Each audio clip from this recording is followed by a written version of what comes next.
Hello' বন্ধুসকল, welcome to my channel local voice. মোৰ চেনেললৈ আপোনাক আকৌ এবাৰ স্বাগতম জনাইছোঁ। এই ভিডিঅ'টো বনোৱাৰ আজি এটা বিশেষ কাৰণ আছে, যিটো নেকি আপোনালোকক মই জনাবলৈ গৈ আছোঁ। এইখন দেখিছে নহয়, এইখন কি বাৰু? আপোনালোকে ভাবিছে নিশ্চয় এইখন এখন কাগজ বুলি ভাবিছে চাগে, কিন্তু এইখন প্ৰকৃততে কাগজ নহয়।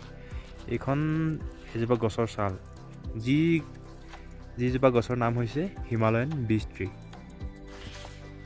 এইখনত লগৰবিলাকে এই ছালখন এৰুৱাই পিনি ধুনীয়াকৈ কাটি পিনি ওপৰত কি বুলি কয় 3 পাতি খেলোতে ইয়াত কেলকুলেশ্যন কৰি থৈছে। একদম কাগজৰ নিচিনাই বিশেষ দৃশ্য আছে ইয়াৰ না। সেই গছজোপা মই আপোনালোকক দেখাবলৈ লৈছোঁ। এইজোপা গছৰ নামেই হৈছে হিমালয়ান বিচ ট্ৰী। হিমালয় পৰ্বতৰ কিছুমান এলেকাত আৰু জম্মু কাশ্মীৰ আৰু কিছুমান বিশেষ এলেকাত এই গছজোপা পোৱা যায়। প্ৰাচীন কালত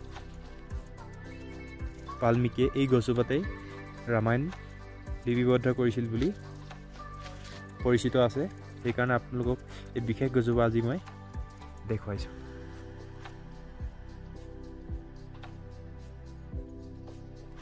আমি কেতিয়াবা কেম্পিঙত থাকিলে বা জংঘল কেম্পিঙত থাকিলে বা ট্ৰেকিঙত গ'লে কিবা লিখিবলৈ জৰুৰী হ'লে যদি এই গছজোপা পোৱা যায়, তেতিয়া কাগজ নহ'লেও ইয়াৰ ছাল এৰুৱাই পিনি ধুনীয়াকৈ ইয়াত লিপিবদ্ধ কৰিব পাৰোঁ বা লিখিব পাৰোঁ।